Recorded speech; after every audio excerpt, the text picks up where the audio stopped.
Le ciel, au-dessus du petit village de Saint-Florent, était d'un gris d'acier, une chape de plomb qui semblait peser physiquement sur les épaules des villageois rassemblés autour de l'église de pierre millénaire. La pluie, fine et glaciale, typique de cette région de la France profonde où les traditions s'enracinent aussi profondément que les vieux chênes, tombait sans discontinuer depuis l'aube.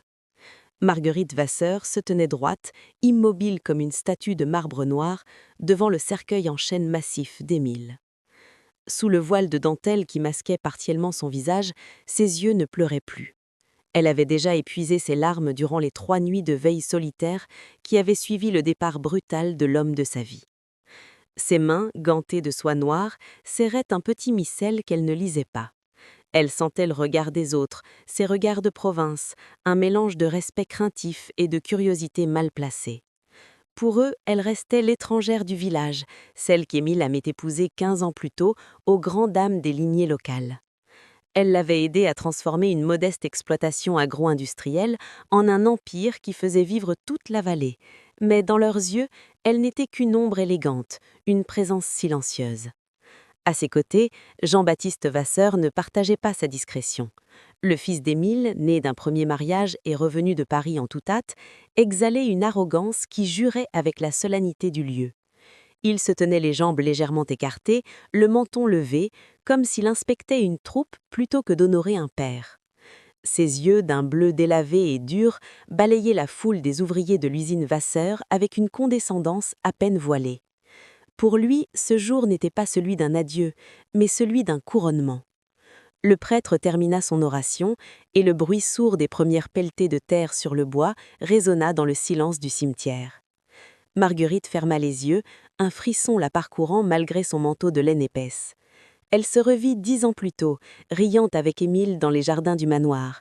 Il lui disait souvent, de sa voix grave de patriarche, « Marguerite, tu es le cœur de cette terre. Si le cœur s'arrête, tout s'effondre. » Elle n'avait jamais compris l'ampleur de ces mots avant cet instant précis. Le cortège se déplaça ensuite vers le manoir des Chênes, la demeure historique des Vasseur. C'était une bâtisse imposante, avec ses murs de pierre de taille et ses hautes fenêtres à petits carreaux, témoignant d'une richesse solide et ancienne. À l'intérieur, l'odeur du café chaud et des fleurs de lys flottait dans le grand salon. Les domestiques s'activaient, le visage bas, conscients que le changement de maître était imminent. Marguerite s'installa dans un fauteuil près de la cheminée éteinte. Elle observait le ballet hypocrite des notables venus présenter leurs condoléances. Jean-Baptiste, lui, s'était déjà emparé du centre de la pièce. Il tenait une coupe de champagne, un geste d'une indécence rare en ce jour de deuil, et discutait avec Maître Gauthier, l'avocat de la famille. « Il va falloir réorganiser tout cela très vite, maître », l'entendit-elle dire d'une voix forte sans se soucier de sa présence. « Mon père avait des méthodes rustiques. L'entreprise a besoin d'un souffle moderne, d'une direction qui sait ce que signifie le mot rendement. » Maître Gauthier jeta un regard gêné vers Marguerite avant de répondre à voix basse. Jean-Baptiste éclata d'un rire sec, dépourvu de toute émotion humaine. « Oh, ne vous inquiétez pas pour Marguerite, elle aura tout le temps de se reposer désormais. Elle a bien mérité sa retraite, loin des affaires sérieuses. » Chaque mot de Jean-Baptiste était comme une lame de rasoir effleurant la peau de Marguerite. Elle ne dit rien, elle se contenta de lisser les plis de sa jupe noire. À l'intérieur d'elle-même, un froid plus intense que la pluie de décembre s'installait. Elle observait les micro-expressions de son beau-fils, ce tic nerveux à la commissure des lèvres qui trahissait son impatience, cette façon de tapoter sa montre en or héritée de son père, comme s'il comptait les minutes avant de pouvoir enfin tout balayer. Soudain, Jean-Baptiste se tourna vers elle, son sourire se transformant en une grimace de fausse compassion. Il s'approcha, l'odeur du tabac coûteux et de l'alcool l'étouffant presque. « Marguerite, ma chère, vous semblez épuisée. La mort d'Émile a été un choc, je le comprends. Mais vous savez, la maison va devenir très bruyante. Je compte inviter Béatrice et ses parents ici dès ce soir pour discuter de l'avenir.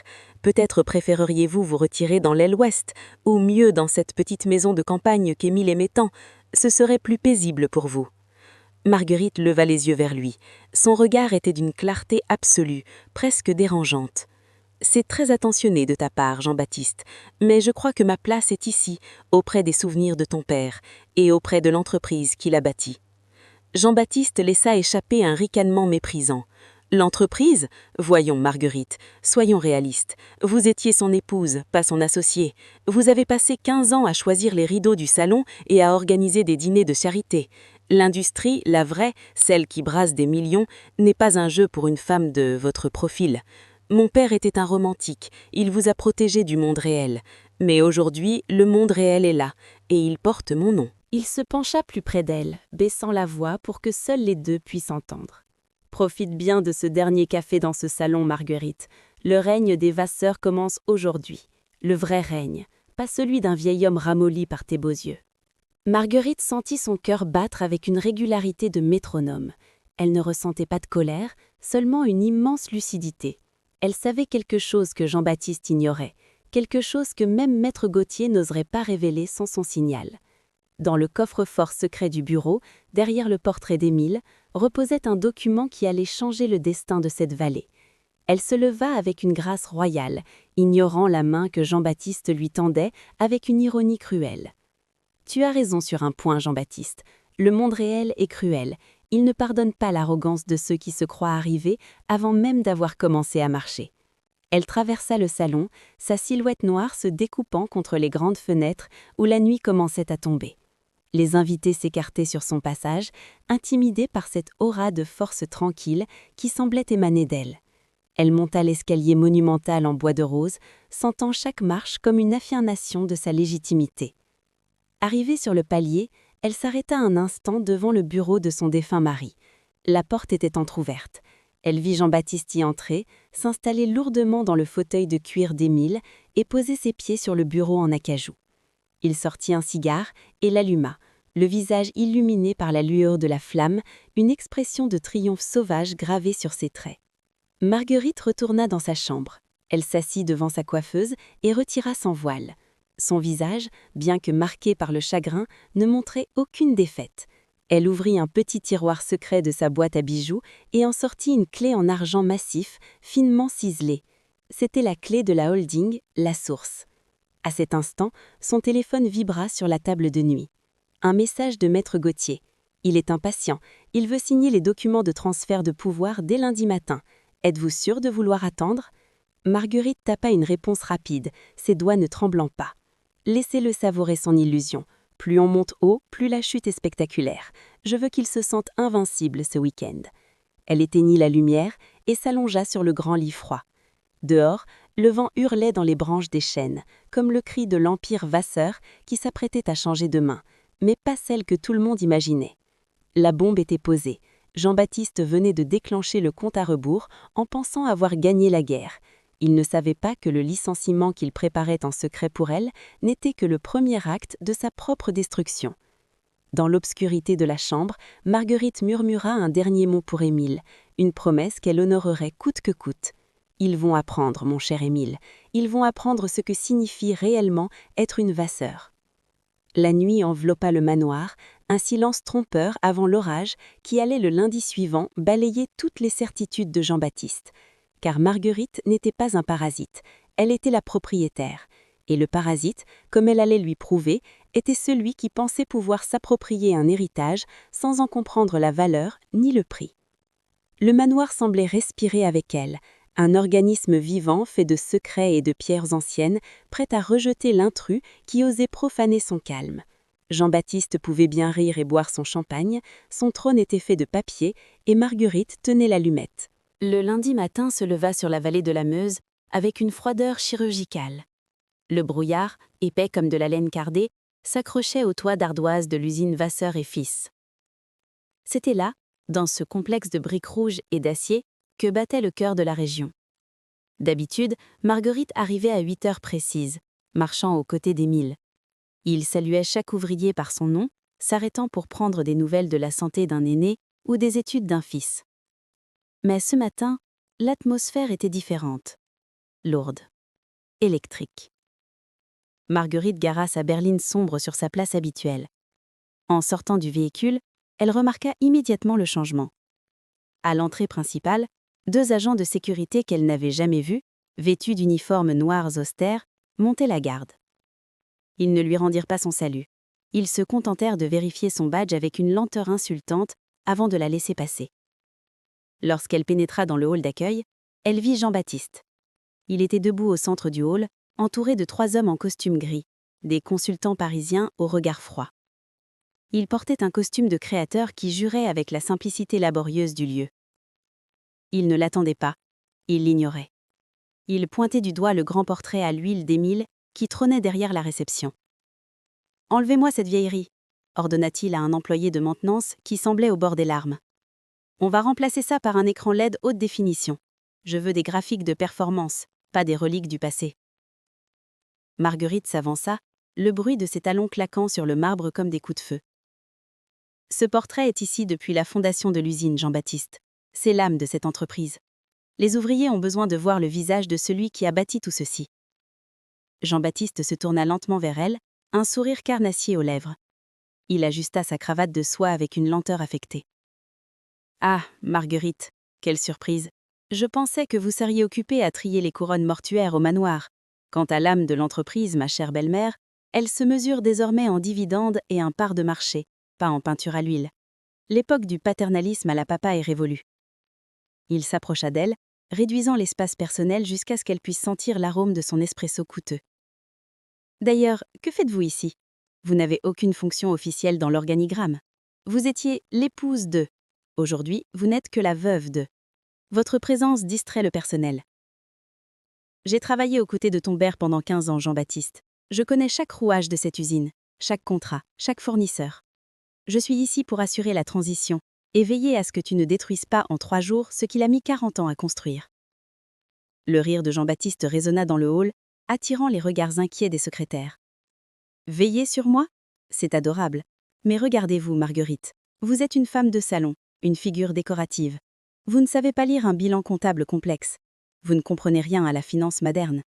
Allez donc faire une promenade en forêt. Profitez de votre deuil. » Sans lui laisser le temps de répondre, il tourna les talons et s'engouffra dans l'ascenseur avec ses consultants. Marguerite resta seule au milieu du hall. Elle sentait le poids des regards sur elle. C'était la première fissure. Pour la première fois, elle se sentait vulnérable sur son propre terrain. Mais sous cette vulnérabilité, une colère sourde commençait à bouillir. Elle décida de se rendre dans son bureau, une petite pièce attenante à celle d'Émile. En arrivant, elle trouva la porte grande ouverte. Ses cartons étaient déjà faits, ses dossiers, ses notes, ses photos personnelles, tout avait été empilé sans ménagement dans des boîtes en carton brut. Un jeune homme, à peine sorti de l'école de commerce, était déjà installé à son bureau, pianotant frénétiquement sur un ordinateur portable. « Qui vous a autorisé à toucher à mes affaires ?» demanda Marguerite, sa voix vibrant d'une autorité contenue. Le jeune homme leva les yeux, mal à l'aise. « C'est Monsieur Vasser. Il a dit que cette pièce devenait le bureau du nouveau directeur de la communication. Il a dit que vous n'auriez plus besoin de bureau ici. » Marguerite ne répondit pas. Elle prit une profonde inspiration, sentant le parfum de lavande qu'elle utilisait toujours pour ses dossiers se mêler à l'odeur de poussière des cartons. C'était une humiliation méthodique, une tentative de l'effacer de l'histoire des Vasseur. Elle ramassa une petite photo d'Émile et la glissa dans son sac. Elle sortit sans mots, la tête haute, malgré le nœud qui lui serrait la gorge. Le soir même, le manoir des Chênes n'offrit aucun refuge. Au contraire, Jean-Baptiste avait décidé de marquer son territoire. À peine fut Marguerite rentrée qu'elle fut accueillie par des éclats de rire et de la musique pop moderne qui résonnait dans les couloirs séculaires. Dans le grand salon, Béatrice, la fiancée de Jean-Baptiste, était étalée sur le canapé en velours avec ses parents, des verres de vin à la main. Béatrice, une blonde platine au regard vide mais aux dents longues, fit un signe de main nonchalant à Marguerite. « Ah, Marguerite !» On commençait à s'inquiéter. « Jean-Baptiste nous a dit que tu avais eu une journée difficile à l'usine. C'est dur de réaliser qu'on n'est plus indispensable, n'est-ce pas ?» La mère de Béatrice, une femme au visage figé par trop de chirurgie, ajouta avec une fausse douceur « Il faut savoir passer le relais, ma chère, c'est la loi de la nature.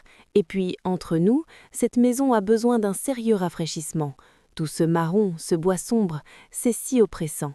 Béatrice a déjà contacté un décorateur de Paris pour transformer tout ça en quelque chose de plus épuré. » Marguerite s'approcha du buffet, se servit un verre d'eau, les mains parfaitement stables.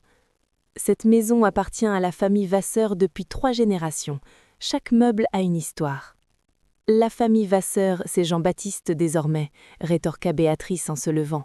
Et comme je vais bientôt devenir Madame Vasseur, je pense avoir mon mot à dire. D'ailleurs, Marguerite, nous avons pensé qu'il serait plus simple que tu emménages dans la dépendance au fond du parc. Elle est petite mais très mignonne, et surtout elle est loin du bruit. On compte recevoir beaucoup d'amis ici prochainement. Le silence qui suivit fut pesant. Marguerite regarda ces gens qui se comportaient déjà comme des conquérants sur une terre encore chaude du sang de son mari. Elle vit Jean-Baptiste entrer dans la pièce, une bouteille de cognac à la main, la bouteille préférée d'Émile, celle qu'il réservait aux grandes occasions. « Alors, Marguerite, tu as entendu la proposition de Béatrice ? C'est raisonnable, non ? On ne veut pas te mettre à la porte, après tout. On veut juste que chacun soit à sa place. » Marguerite posa son verre. Elle s'avança vers Jean-Baptiste, s'arrêtant à quelques centimètres de lui. Dans ses yeux noirs, une lueur froide s'alluma, celle des prédateurs qui attendent le bon moment. « Ta place, Jean-Baptiste, est celle d'un fils qui devrait être en deuil. Ta place est celle d'un dirigeant qui devrait apprendre avant de commander. Mais tu as choisi l'arrogance. Tu penses que le pouvoir se transmet par le nom. Tu te trompes. Le pouvoir appartient à celui qui détient les clés. Et tu n'as pas encore trouvé toutes les serrures de ton père. » Jean-Baptiste franchit les sourcils, une ombre d'incertitude traversant son regard pour la première fois, mais il se reprit vite, boosté par l'alcool et la présence de sa cour. « Les clés sont dans ma poche, Marguerite. Demain, je signe le contrat avec le groupe Global Agri. Je vends la branche historique de production artisanale. Ça rapporte trop peu. Je vais centraliser. Plus de profit, moins de sentimentalisme. » Marguerite tressaillit. La branche artisanale, c'était la fierté d'Émile. C'était là que travaillaient les plus anciens ouvriers, ceux qui avaient tout donné pour l'entreprise. « Tu ne peux pas faire ça. Ce serait une trahison envers ton père et envers ce village. »« Regarde-moi bien, maman, dit-il avec un mépris venimeux. Je peux tout faire, et je vais commencer par nettoyer cette entreprise de tous les parasites qui se nourrissent sur son dos, à commencer par toi. » Il vida son verre d'un trait et éclata d'un rire gras, imité par Béatrice et ses parents. Marguerite tourna les talons et monta dans sa chambre. Elle s'enferma à clé. Son cœur battait la chamade. Elle s'assit sur son lit, les mains jointes. La fissure était là, elle était profonde. Jean-Baptiste ne reculerait devant rien. Il était prêt à détruire l'héritage moral d'Émile pour quelques millions de plus sur son compte en banque. Elle se rendit compte qu'elle ne pouvait plus simplement être la veuve digne, elle devait devenir la gardienne du temple. Elle sortit son téléphone et composa un numéro qu'elle connaissait par cœur. « Maître Gauthier, c'est Marguerite. Je viens d'apprendre pour Global Agri. Jean-Baptiste veut vendre la branche artisanale. »« Je sais, Marguerite, » répondit l'avocat d'une voix fatiguée. « Il m'a mis la pression toute l'après-midi pour préparer les actes. Ne signez rien, trouvez un prétexte. Et, maître, il est temps de commencer à préparer le dossier Oméga. S'il veut la guerre, il l'aura. Mais je veux qu'il s'enfonce encore un peu. Je veux qu'il se croie intouchable. » Elle raccrocha. Elle se leva et s'approcha de la fenêtre qui donnait sur les lumières de l'usine au loin. Elle se murmura à elle-même, d'un ton qui n'avait plus rien de la douceur habituelle. « Tu m'as appelé parasite, Jean-Baptiste, mais tu as oublié une chose. Un parasite finit par tuer son hôte si on ne l'élimine pas. Et dans cette maison, c'est toi qui es de trop. » Elle passa le reste de la nuit à éplucher de vieux documents qu'elle avait sauvés de son bureau l'après-midi même. Elle découvrit des transferts de fonds suspects que Jean-Baptiste avait effectués depuis le compte de son père quelques heures seulement après son décès. L'inquiète commençait. La petite veuve tranquille venait de laisser place à une femme d'affaires prête à tout pour protéger son domaine. Le lendemain matin, elle descendit pour le petit déjeuner. Jean-Baptiste était déjà parti, mais il avait laissé une note sur la table de la cuisine, écrite d'une écriture nerveuse et arrogante. « J'ai changé les codes de l'alarme de l'Ubureau. Ne tente plus d'y entrer, Marguerite. Ta nouvelle vie commence aujourd'hui. Apprends à l'apprécier dans le silence. » Marguerite sourit tristement. Elle froissa la note et la jeta dans les braises encore chaudes de la cheminée. Le jeu était lancé, et Jean-Baptiste ne savait pas encore que le plateau sur lequel il jouait lui appartenait déjà presque entièrement. Le brouillard de la vallée ne s'était pas levé de la journée, enfermant le village de Saint-Florent dans une atmosphère de mystère et de secrets étouffés. Pour Marguerite, chaque recoin du manoir des Chênes semblait désormais hanté par l'arrogance de Jean-Baptiste. Elle se sentait comme une intruse dans sa propre demeure, épiée par les nouveaux domestiques que son beau-fils avait engagés, des gens de la ville, froids et distants, qui ne lui adressaient la parole que par pure nécessité protocolaire. Ce mardi matin, Marguerite décida de rompre le siège psychologique qu'elle subissait. Elle savait que pour vaincre un ennemi aussi impétueux que Jean-Baptiste, elle devait d'abord cartographier l'étendue de sa trahison. Elle s'habilla d'un ensemble de laine grise, austère mais d'une coupe impeccable, et sortit par la petite porte de l'office pour éviter de croiser Béatrice, qui passait ses matinées à feuilleter des catalogues de décoration haut de gamme dans le salon. Elle se dirigea vers le village. Saint-Florent n'était pas seulement un lieu de résidence, c'était un écosystème qui respirait au rythme des machines de l'usine Vasseur. En marchant sur les pavés humides, Marguerite sentait les regards des villageois. Certains se détournaient, gênés par ce deuil si brutalement interrompu par les rumeurs de changements radicaux, d'autres lui adressaient des signes de tête furtifs, empreints d'une tristesse solidaire. Elle s'arrêta devant un petit café-tabac dont la devanture en bois s'écaillait. À l'intérieur, dans un coin sombre, l'attendait Morel, l'ancien chef d'atelier, un homme dont le visage était une carte de rides tracée par 40 ans de labeur chez Vasseur. « Madame Marguerite » murmura-t-il en retirant sa casquette. « C'est un honneur de vous voir, bien que les circonstances soient sombres. » « Merci, Morel. Dites-moi la vérité. Que se passe-t-il vraiment à l'usine depuis hier ?» Morel soupira, ses mains calleuses tremblant légèrement autour de son verre de vin rouge. « C'est un massacre, madame. Le petit, monsieur Jean-Baptiste, a fait circuler une note. Il prévoit de fermer la ligne de production artisanale dès la fin du mois. 30 gars vont se retrouver sur le carreau. Des gars qui ont connu votre mari quand il n'avait qu'un seul hangar. Et ce n'est pas le pire. » Marguerite sentit un froid polaire envahir ses veines. Quoi d'autre, Morel ? Il a fait venir des types de Global Agri. Ils ont passé la nuit dans les bureaux de la direction. J'ai entendu dire qu'ils ne voulaient pas seulement la marque, ils voulaient racheter les terres pour y installer des entrepôts logistiques automatisés. Ils vont raser les vieux bâtiments, madame. Ils vont raser l'histoire d'Émile. Marguerite resta silencieuse, son esprit travaillant à une vitesse fulgurante. Jean-Baptiste ne cherchait pas à moderniser l'entreprise, il cherchait à la liquider pour obtenir le maximum de liquidité le plus rapidement possible. Mais pourquoi une telle urgence ? Pourquoi ne pas diriger l'Empire et en récolter les fruits sur le long terme ? Merci, Morel. Restez calme. Dites aux hommes de ne rien signer, quoi qu'on leur promette. Elle quitta le café, le cœur battant. Elle devait comprendre le pourquoi.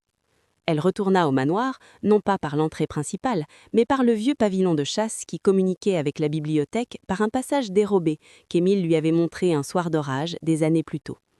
Elle se glissa dans la bibliothèque, une pièce immense tapissée de livres anciens et imprégnée de l'odeur du vieux papier et du tabac de pipe. La porte du bureau de Jean-Baptiste, l'ancien bureau d'Émile, était entr'ouverte.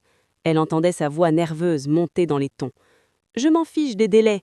hurlait-il au téléphone. « Les créanciers appellent 3 fois par jour. Si la vente avec Global Agri n'est pas actée avant vendredi, je suis mort socialement. Vous comprenez ? Le nom des Vasseurs sera traîné dans la boue des casinos de Monaco à Paris. » Marguerite se figea derrière un rayonnage de dictionnaire. La vérité éclatait. Jean-Baptiste était un joueur, un flambeur qui avait dilapidé sa propre fortune et qui, maintenant, utilisait le cadavre encore chaud de son père pour éponger ses dettes. Elle sentit une vague de dégoût la submerger. Émile avait toujours craint que son fils n'ait pas la solidité nécessaire, mais il n'avait jamais imaginé qu'il irait aussi loin que de vendre l'honneur familial pour des dettes de jeu. Elle attendit que Jean-Baptiste quitte la pièce en tempestant. Une fois le silence revenu, elle pénétra dans le bureau. L'odeur du cigare bas de gamme l'agressa. Elle se dirigea directement vers le coffre-fort caché derrière le portrait d'Émile, l'ancien portrait que Jean-Baptiste n'avait pas encore eu le temps de faire enlever. Ses doigts tremblaient légèrement alors qu'elle composait la combinaison. Émile lui avait confié ce code 1 mois avant sa mort, comme s'il avait pressenti l'orage. 22-10-9, la dot de leur mariage. Le coffre s'ouvrit avec un déclic discret. À l'intérieur, elle ne trouva pas d'argent, mais des dossiers noirs. Elle en saisit un intitulé « JB, surveillance ». À l'intérieur, des rapports de détectives privés, des relevés bancaires, des photos de Jean-Baptiste sortant de cercles de jeux clandestins. Émile savait tout. Il avait surveillé son fils pendant des années, espérant un signe de rédemption qui n'était jamais venu. Mais ce fut le second document qui lui coupa le souffle. Une lettre manuscrite d'Émile, datée de seulement 3 jours avant sa crise cardiaque, adressée à Maître Gauthier. « Mon cher ami, si tu lis ceci, c'est que mon cœur a enfin lâché. Jean-Baptiste ne doit jamais diriger Vasseur et Fils. Il détruirait tout en une semaine. J'ai transféré, via la holding La Source, la quasi-totalité de mes parts à Marguerite. Elle est la seule à avoir l'intelligence et le cœur pour protéger nos gens. Ne lui dis rien tant que Jean-Baptiste n'aura pas montré son vrai visage. Laisse-le croire qu'il a gagné. C'est à ce moment-là qu'il est le plus vulnérable. » Des larmes, les premières depuis l'enterrement, coulèrent sur les joues de Marguerite. Émile l'avait protégée, même au-delà de la mort. Il lui avait légué non seulement une fortune, mais une mission, être le rempart contre la destruction de son œuvre. Soudain, un bruit de pas résonna dans le couloir. Marguerite referma précipitamment le coffre, replaça le portrait et se glissa derrière les lourdes tentures de velours cramoisi, juste au moment où la porte s'ouvrait avec fracas. Jean-Baptiste entra, accompagné de Béatrice. « Je te dis qu'on va tout changer ici, Béa. Cette pièce est trop sombre, trop chargée de l'odeur du vieux. On va en faire un salon de réception moderne. Et Marguerite, elle sera déjà loin. J'ai préparé la lettre. Elle partira vendredi. » « Tu es sûre qu'elle ne peut pas contester le testament ?» demanda Béatrice de sa voix traînante et superficielle. « Quel testament ?» ricana Jean-Baptiste. « Mon père était trop fier pour imaginer sa mort. Il n'a rien laissé d'officiel à part le droit d'usage pour elle. En tant que fils unique, je suis l'héritier légitime. Maître Gauthier est un vieux débris qui fera ce que je lui dis si je lui promets de garder son cabinet en activité. » Marguerite, cachée dans l'ombre, sentit une force nouvelle l'envahir. L'arrogance de son beau-fils était sa plus grande faiblesse. Il ne soupçonnait pas une seconde que le vieux débris et la veuve décorative étaient les gardiens d'un secret qui allait l'anéantir. Elle attendit qu'il ressorte, discutant du prix des marbres qu'il voulait importer d'Italie. Une fois seule, elle sortit de sa cachette. Elle ne ressentait plus de peur, seulement une détermination froide, presque clinique. Elle quitta le manoir et se rendit à pied jusqu'à la petite étude de Maître Gauthier, située sur la place de la mairie. L'avocat l'attendait, fumant nerveusement une cigarette sur le pas de sa porte. « Vous savez, n'est-ce pas ?» demanda-t-il dès qu'il l'aperçut. « Je sais tout, maître. J'ai lu la lettre d'Émile. » Gauthier la fit entrer et ferma la porte à double tour. Il sortit un dossier épais, scellé de cire rouge. « Jean-Baptiste me harcèle. Il veut que je valide le transfert des pleins pouvoirs vendredi à 17h. Il a déjà convoqué les acheteurs de Global Agri pour une signature immédiate après votre éviction. » Marguerite s'assit, croisant ses mains sur ses genoux. « Laissez-le faire. Préparez tous les documents qu'il demande, qu'il se sente triomphant. Je veux qu'il signe son intention de vente devant témoin. » « Mais Marguerite, si on attend le dernier moment, le risque est calculé, maître. Je veux qu'il s'enfonce dans l'illégalité. S'il tente de vendre des actifs qui ne lui appartiennent pas, il ne perdra pas seulement l'entreprise, il finira en prison pour escroquerie. C'est ce qu'Émile aurait voulu, une purge totale. » Le regard de Maître Gauthier s'illumina d'une lueur d'admiration. Il n'avait jamais vu Marguerite ainsi. La femme douce et effacée qu'il connaissait venait de laisser place à une stratège redoutable. « Et pour la lettre de licenciement qu'il compte vous remettre ?» Marguerite eut un petit rire sans joie. « Oh, je l'attends avec impatience. Ce sera son dernier acte en tant que prétendu PDG. J'ai déjà préparé ma réponse. Une seule phrase, maître. Une seule phrase pour briser son monde de verre. » En sortant de l'étude, Marguerite regarda le ciel. Le brouillard commençait à se dissiper, révélant une lune froide et tranchante comme une lame de guillotine. Elle retourna au manoir, croisant Jean-Baptiste dans le hall. Il lui adressa un sourire victorieux, ignorant qu'il marchait sur un sol qui s'effritait déjà sous ses pas. « Toujours en promenade, Marguerite ? Profitez-en, l'air frais est bon pour la santé. Vous en aurez besoin pour votre déménagement. » « Je vous remercie de votre sollicitude, Jean-Baptiste, » répondit-elle avec une politesse exquise. « Vous seriez surpris de voir à quel point je me sens prête pour ce qui arrive. » Elle monta l'escalier, laissant son beau-fils perplexe au milieu du hall. À cet instant, elle n'était plus la veuve éplorée, elle était l'orage qui s'apprêtait à balayer la trahison. L'investigation était terminée, les preuves étaient là, le piège était tendu. Il ne restait plus qu'à attendre que le loup y pose la patte, attiré par l'odeur du sang qu'il croyait être celui de sa proie. Dans sa chambre, Marguerite ouvrit son ordinateur et commença à rédiger une liste. Non pas une liste de courses ou de tâches ménagères, mais une liste d'actions pour le lundi suivant. Le lundi noir de Jean-Baptiste. Elle s'endormit d'un sommeil profond, le premier depuis longtemps, bercée par la certitude que justice serait faite. Elle avait découvert le secret d'Émile, et ce secret était sa plus grande arme. Jean-Baptiste pensait que le pouvoir était une question de nom, Marguerite allait lui prouver que le pouvoir était une question de légitimité, de courage et surtout de patience. Le parasite allait bientôt découvrir que l'hôte qu'il méprisait était en réalité le maître du jeu. Le jeudi matin, le manoir des Chênes semblait avoir subi une métamorphose inexplicable. Le silence pesant des jours précédents avait été remplacé par une agitation presque joyeuse. Marguerite, en descendant l'escalier de chêne, fut surprise de voir que les fleurs fanées dans les grands vases de Sèvres avaient été remplacées par des bouquets de lis blancs et de roses fraîches. L'odeur du café chaud et des croissants au beurre flottait dans l'air, rappelant les matins où Émile était encore là pour l'accueillir avec un sourire. Au milieu de la salle à manger, Jean-Baptiste l'attendait. Il n'était plus le jeune loup agressif des jours précédents. Il portait un pull en cachemire clair, une tenue décontractée qui lui donnait un air presque vulnérable, presque humain. En voyant Marguerite, il se leva précipitamment, tirant sa chaise avec une courtoisie qu'il n'avait plus manifestée depuis son adolescence. « Bonjour Marguerite, j'ai pensé que nous pourrions prendre le petit déjeuner ensemble, comme une vraie famille. » Marguerite s'assit, ses mouvements fluides dissimulant une méfiance absolue. Elle observa Jean-Baptiste. Ses yeux n'étaient plus injectés de colère, mais semblaient briller d'une lueur de regret. « Une vraie famille ? C'est un concept que tu semblais avoir oublié ces derniers jours, Jean-Baptiste. » Il baissa la tête, triturant une cuillère en argent. « Je sais, j'ai été odieux. La mort de mon père, la pression de l'entreprise, j'ai perdu pied. J'ai cru que je devais être dur pour être respecté, mais j'ai réalisé hier soir, en discutant avec Béatrice, que je faisais fausse route.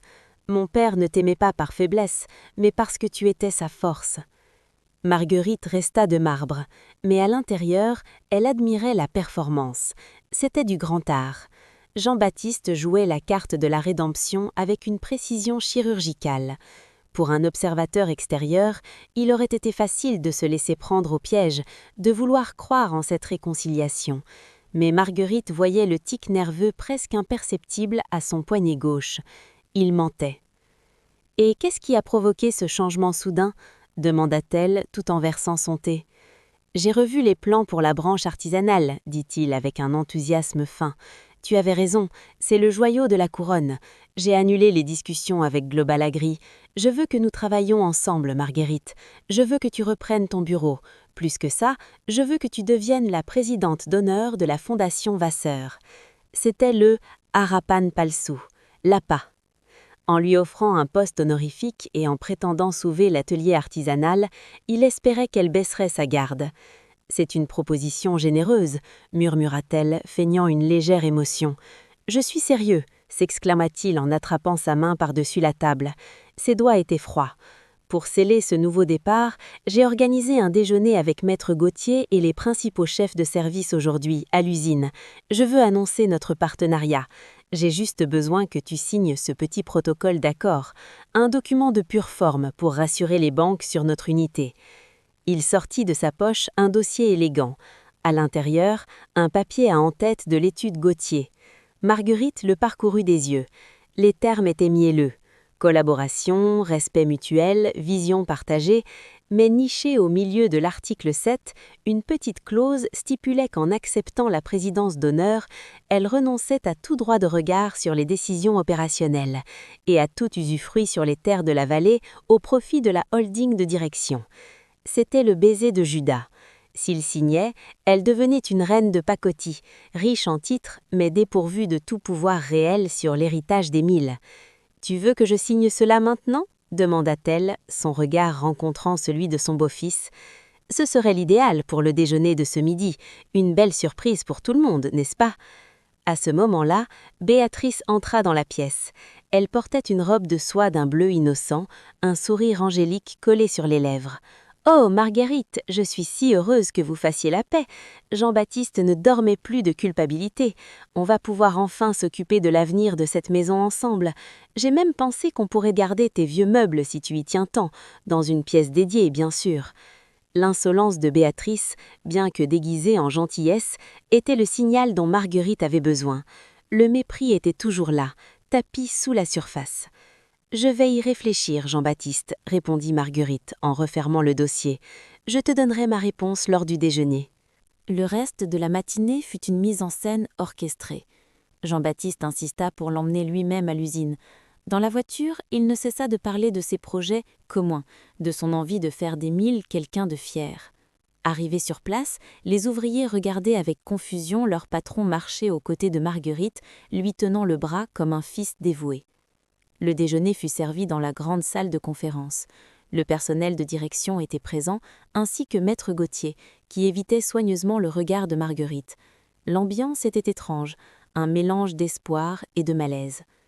Jean-Baptiste se leva, son verre de cristal à la main. « Messieurs, chers collaborateurs, nous avons traversé une semaine difficile. Mais aujourd'hui, je suis fier de vous annoncer que Marguerite et moi avons décidé d'unir nos forces. Elle sera notre guide, notre présidente d'honneur. » Des applaudissements polis éclatèrent. Jean-Baptiste se tourna vers Marguerite avec un sourire triomphant. « Marguerite, ma chère, veux-tu dire quelques mots et peut-être signer ce document devant nos amis ?» Le silence retomba sur la salle. Tous les yeux étaient fixés sur elle. C'était le moment où l'antagoniste pensait avoir gagné par la manipulation. Le public, s'il avait été là, aurait crié « Ne le fais pas, c'est un piège !» Marguerite se leva. Elle posa ses mains sur la table, regardant chaque personne dans la pièce. Son silence dura 1 seconde de trop, créant une tension insoutenable. Elle regarda Maître Gauthier, qui transpirait légèrement, puis elle fixa Jean-Baptiste. « Jean-Baptiste », commença-t-elle d'une voix douce mais qui portait jusqu'au fond de la pièce. « Tes paroles me touchent, vraiment. Entendre que tu veux préserver l'œuvre de ton père est tout ce que je souhaitais. » Jean-Baptiste exulta intérieurement. Il tendit le stylo en or des Milles. « Cependant, continua-t-elle, l'expression de son visage changeant imperceptiblement, j'ai remarqué une petite erreur dans ton document, une erreur de compréhension, sans doute. Tu as mentionné que je renonçais à mes droits sur les terres, or comment pourrais-je renoncer à quelque chose que ton père a spécifiquement voulu verrouiller pour protéger l'usine ?» Le sourire de Jean-Baptiste se figea, sa mâchoire se contracta. « C'est une clause technique, Marguerite, pour simplifier la gestion. Ne gâchons pas ce moment pour des détails administratifs. » Les détails sont tout ce qui sépare un bâtisseur d'un liquidateur, Jean-Baptiste. Elle posa le stylo sur la table sans l'utiliser. Je ne signerai pas ce document aujourd'hui. Je pense qu'il est préférable que nous attendions lundi. Après tout, les banques ne travaillent pas le week-end, n'est-ce pas? Laissons-nous ces quelques jours pour savourer cette paix naissante. L'atmosphère dans la pièce changea instantanément. Le masque de Jean-Baptiste se fissura. Ses yeux redevinrent ces fentes froides et haineuses qu'elle connaissait si bien. Mais il ne pouvait pas exploser devant ses directeurs. Pas encore. « Comme tu voudras, Marguerite, » grinça-t-il entre ses dents. « Lundi, alors. Mais sache que le monde n'attend pas les hésitations. » Le déjeuner se termina dans un froid glacial. De retour au manoir, Jean-Baptiste ne lui adressa plus la parole. La manipulation avait échoué et il le savait. Mais il avait encore une carte en main. Sa colère, contenue pendant des heures, explosa une fois qu'ils furent seuls dans le grand hall. « Tu crois être maligne, n'est-ce pas? Tu crois que tu peux me tenir tête éternellement? J'ai essayé la manière douce par respect pour le nom que tu portes, mais puisque tu préfères jouer, on va jouer. » « Je ne joue pas, Jean-Baptiste, je protège. » « Tu protèges quoi? Des souvenirs? Des vieilles pierres? Lundi matin, Marguerite, tu ne seras plus qu'un souvenir dans cette maison. J'ai déjà l'accord de la majorité des actionnaires minoritaires pour te déclarer inapte à toute fonction consultative. Tu voulais attendre lundi? Très bien, mais ce sera ton dernier jour chez les Vasseur. » Il monta les escaliers 4 à 4, hurlant le nom de Béatrice. Marguerite resta seule dans le hall. Elle se dirigea vers le grand miroir doré. Elle ne tremblait pas. Elle savait que ce faux espoir qu'il tentait de lui vendre n'était que le prélude à l'attaque la plus violente qu'il puisse concevoir, la lettre de licenciement. Elle monta dans sa chambre et verrouilla la porte. Elle sortit son propre dossier, celui que Maître Gauthier lui avait remis en secret. Elle y ajouta une note sur la tentative de manipulation de Jean-Baptiste de ce matin. Le vendredi approchait, le jour où il lui remettrait cette fameuse lettre. Il pensait qu'en lui jetant son licenciement au visage, il l'écraserait. Il ne savait pas qu'elle attendait cette lettre comme la pièce finale de son propre puzzle juridique. Soudain, on frappa à sa porte. Une enveloppe fut glissée en dessous. Ce n'était pas encore la lettre de licenciement, mais une invitation de Béatrice pour une fête de départ, prévue le dimanche soir, une ultime humiliation gratuite. Marguerite ramassa l'enveloppe, la déchira avec lenteur méthodique et murmura dans le silence de la chambre. Profite de ta fête, Jean-Baptiste, car lundi, le seul départ que les gens célébreront, ce sera le tien. » Le rideau tombait sur ce quatrième acte. Le calme était rompu. L'arrogance de Jean-Baptiste avait atteint son apogée, aveuglé par son propre essai de manipulation raté. Il se croyait maître du temps, ignorant que les secondes qui s'écoulaient le rapprochaient de la révélation qui allait pulvériser son existence. Le vendredi matin se leva sur Saint-Florent avec une sinistre clarté. La pluie avait enfin cessé, laissant place à un froid sec qui mordait les visages. Pour Marguerite, cette journée avait une saveur particulière, celle d'une fin de règne, non pas le sien, mais celui de l'illusion qu'elle avait maintenue pendant 15 ans. Elle s'habilla avec une précision quasi militaire, un tailleur noir de chez Chanel, des perles simples et un regard d'une transparence absolue. À l'usine Vasseur et Fils, l'ambiance était électrique. Les rumeurs de la veille s'étaient propagées comme une traînée de poudre. On savait que quelque chose d'irréparable allait se produire. Jean-Baptiste était arrivé tôt, escorté non plus seulement par ses consultants, mais par un huissier de justice en costume sombre, un homme au visage de cire qui portait une serviette en cuir usé. Marguerite entra dans le grand hall à 10 heures précises. Elle ne chercha pas à monter dans son bureau temporaire. Elle se dirigea directement vers l'ascenseur menant au dernier étage, celui de la direction générale. Lorsqu'elle sortit sur le palier, elle trouva Béatrice assise sur le bureau de la secrétaire, feuilletant un magazine de mode avec une insolence délibérée. « Oh, Marguerite, t'y tombes bien. Jean-Baptiste t'attend. Il a une petite surprise administrative pour toi, » dit Béatrice avec un sourire venimeux. Marguerite l'ignora superbement et poussa la double porte du bureau. Jean-Baptiste était assis derrière le bureau d'Émile. Il fumait un cigare, les jambes croisées, l'image même de l'arrogance victorieuse. À sa droite, l'huissier restait debout, impassible. « Marguerite, entre donc. Ferme la porte. Nous avons besoin d'intimité pour ce moment historique, » lança Jean-Baptiste. Il fit signe à l'huissier qui sortit un document officiel de sa serviette et le posa sur le bureau, face à Marguerite. « Voici ta lettre de licenciement et ton avis d'expulsion du domaine des Chênes, Marguerite. En tant que nouveau PDG de Vasseur et Fils, j'ai décidé de restructurer radicalement l'entreprise. Ton rôle de conseillère n'a plus lieu d'être, et comme la maison appartient à l'entreprise, tu as 72 heures pour faire tes valises. » Marguerite ne toucha pas le papier.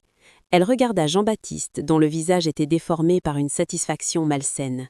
« Tu fais une erreur monumentale, Jean-Baptiste, pas seulement humaine, mais juridique. » Jean-Baptiste éclata d'un rire tonitruant. « Juridique, ma pauvre Marguerite, j'ai fait vérifier tous les comptes par mes experts parisiens. Mon père possédait 90% de cette boîte en son nom propre. En tant qu'unique héritier de sang, je récupère tout. Tu n'es qu'une pièce rapportée, un parasite qui a profité de la solitude d'un vieil homme. » Il se leva et se pencha vers elle, sa voix descendant d'un octave, chargée de haine. « Tu n'es rien ici. Tu es une parasite, Marguerite. Une usurpatrice qui pensait pouvoir s'approprier le nom des Vasseurs, mais le sang est plus fort que le papier. Maintenant, signe ce récépissé et sors de mon bureau avant que je ne demande à la sécurité de t'escorter dehors comme une voleuse. » Le silence qui suivit fut si dense qu'on aurait pu entendre les battements de cœur des personnes présentes. Marguerite ne sia pas. Elle ne montra aucune tristesse, aucune peur. Elle prit lentement la lettre de licenciement. Elle sortit de son sac un stylo plume à encre violette, celui qu'Émile lui avait offert pour leur premier anniversaire. Et, d'une écriture ferme et élégante, elle écrivit une seule phrase en travers du document. Elle reposa le papier sur le bureau, le fit glisser vers Jean-Baptiste et dit simplement « Lis bien, Jean-Baptiste. L'arrogance rend aveugle, mais j'espère que tu sais encore lire. » Jean-Baptiste ricana, pensant qu'elle avait signé sa capitulation. Il jeta un regard distrait sur la lettre. Ses yeux s'écarquillèrent. Le ricanement s'étouffa dans sa gorge. Il lut à voix haute, presque malgré lui. « On ne licencie pas le propriétaire des murs, encore moins celui qui détient 75% du capital. À lundi, Jean-Baptiste. » Il resta figé, le document tremblant entre ses doigts. « Qu'est-ce que... C'est quoi cette plaisanterie? Marguerite, tu délires. C'est un faux. Mon père ne riait mais... » Mon père savait qui étais-tu, Jean-Baptiste. Il savait que tu jouerais l'héritage au casino de Monte-Carlo si tu en avais l'occasion. Il a créé la holding La Source il y a 5 ans. Il y a injecté la majorité de ses parts et il m'a nommée gérante unique et bénéficiaire majoritaire. Maître Gauthier détient les actes originaux scellés. Jean-Baptiste devint livide. Il se tourna vers l'huissier, qui semblait soudain très mal à l'aise. « Maître, dites-lui que c'est impossible. » L'huissier s'approcha, examina la mention manuscrite et le cello de la holding que Marguerite venait de tamponner avec un petit cello de poche. Son visage changea de couleur. « Monsieur Vasseur, si ce qu'elle dit est vrai, ce licenciement est nul et non avenu. Pire, c'est une faute lourde de votre part. » Marguerite se tourna vers la porte, mais avant de sortir, elle s'arrêta. « Garde cette lettre, Jean-Baptiste. Encadre-la. C'est le document qui prouve ton incompétence. Et pour l'expulsion, je te conseille de commencer à chercher un appartement à Paris. Tu n'es plus le bienvenu sous mon toit. » Elle sortit du bureau sous les yeux exorbités de Béatrice, qui n'avait rien compris mais sentait le vent tourner. Marguerite descendit dans le hall, monta dans sa voiture et rentra au manoir. C'est là que le chaos commença. À peine fut-elle installée dans le petit salon que son téléphone commença à sonner. C'était Jean-Baptiste. Elle laissa sonner. Puis ce fut Maître Gauthier. Elle répondit. « Marguerite !» hurla l'avocat à l'autre bout du fil. « Qu'est-ce que vous avez fait ? Jean-Baptiste est dans mon bureau. Il hurle, il casse tout. Il veut contester la validité de la source. Laissez-le s'épuiser, maître. La loi est de mon côté. Les banques vont bientôt m'appeler, n'est-ce pas ? Elles sont déjà sur l'autre ligne. Le groupe Global Agri a eu vent d'un litige sur la propriété des parts et ils menacent de retirer leur offre et de demander des dommages et intérêts pour rupture abusive de négociation. Parfait, dit Marguerite en souriant. C'est exactement ce que je voulais. Tout au long de l'après-midi du vendredi, le téléphone de Marguerite fut un champ de bataille. Jean-Baptiste, dans sa panique, essayait de joindre tous les administrateurs, tous les alliés de son père, mais il se heurtait à un mur de silence. La nouvelle s'était répandue. La veuve n'était pas une victime, c'était la patronne. Vers 18h, alors que le soleil déclinait sur la vallée, Jean-Baptiste fit irruption au manoir. Il était méconnaissable. Sa cravate était dénouée, ses cheveux en bataille, ses yeux injectés de sang. Il trouva Marguerite dans le jardin, en train de tailler ses rosiers comme si de rien n'était. « Tu m'as piégé !» hurla-t-il depuis la terrasse. « Tu as manipulé mon père quand il était mourant. Je vais t'attaquer en justice pour abus de faiblesse. Je vais te détruire. » Marguerite posa son sécateur et se tourna vers lui. « Abus de faiblesse ? Ton père a signé ces documents il y a 5 ans, Jean-Baptiste. Il était en pleine possession de ses moyens. Il l'a fait pour protéger les 300 familles qui dépendent de cette usine, de ta folie des grandeurs. Tu parles de me détruire ? Regarde ton téléphone. » Jean-Baptiste sortit son portable. Un message venait de tomber. Sa banque personnelle l'informait que ses lignes de crédit, garanties par ses supposées parts dans l'entreprise, étaient gelées en attendant la clarification de la succession. Il s'effondra sur une chaise de jardin, le visage entre les mains. « Tu ne peux pas me faire ça, je suis son fils !»« Tu es son fils, c'est vrai, et c'est pour cela que je vais te laisser le week-end pour réfléchir. Tu as 3 jours, Jean-Baptiste, 3 jours pour réaliser que le monde que tu as essayé de bâtir sur le mépris est en train de s'écrouler. Lundi matin, à 9h, il y aura un conseil d'administration exceptionnel.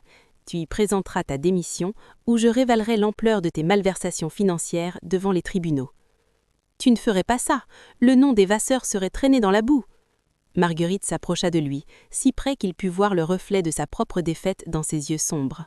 « Le nom des Vasseur est déjà dans la boue à cause de tes dettes de jeu, Jean-Baptiste. Je suis la seule qui puisse le laver.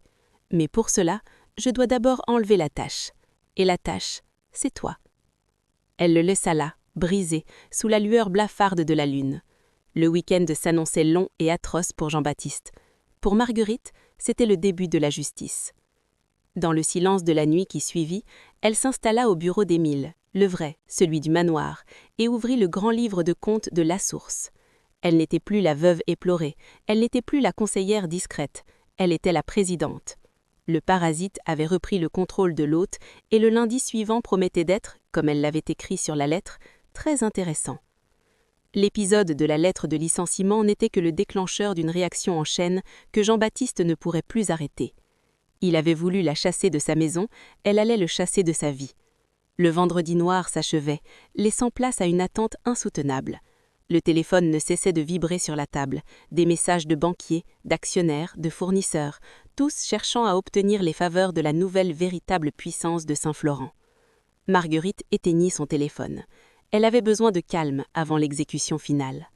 Elle murmura dans l'obscurité « Le jeu commence maintenant, Jean-Baptiste, et tu n'as plus un seul jeton. » Le samedi matin s'installa sur le domaine des chênes, non pas avec la fureur des cris, mais avec un silence bien plus terrifiant.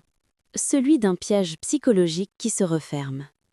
Marguerite s'éveilla dans sa chambre, celle qu'elle partageait autrefois avec Émile, et sentit immédiatement que l'air avait changé.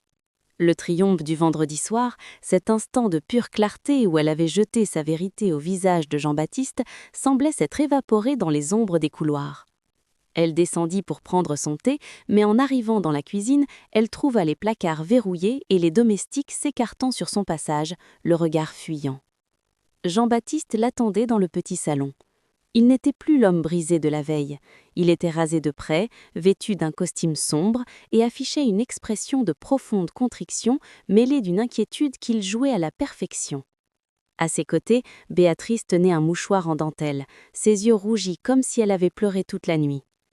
Mais ce qui glaça le sang de Marguerite, ce fut la présence de deux inconnus, un homme d'un certain âge, aux lunettes sévères, et une femme en tenue d'infirmière. « Marguerite, ma chère Marguerite », commença Jean-Baptiste d'une voix onctueuse, presque protectrice. « Viens t'asseoir, nous sommes tous très inquiets pour toi. » Marguerite resta debout, sa main serrant le dossier d'une chaise.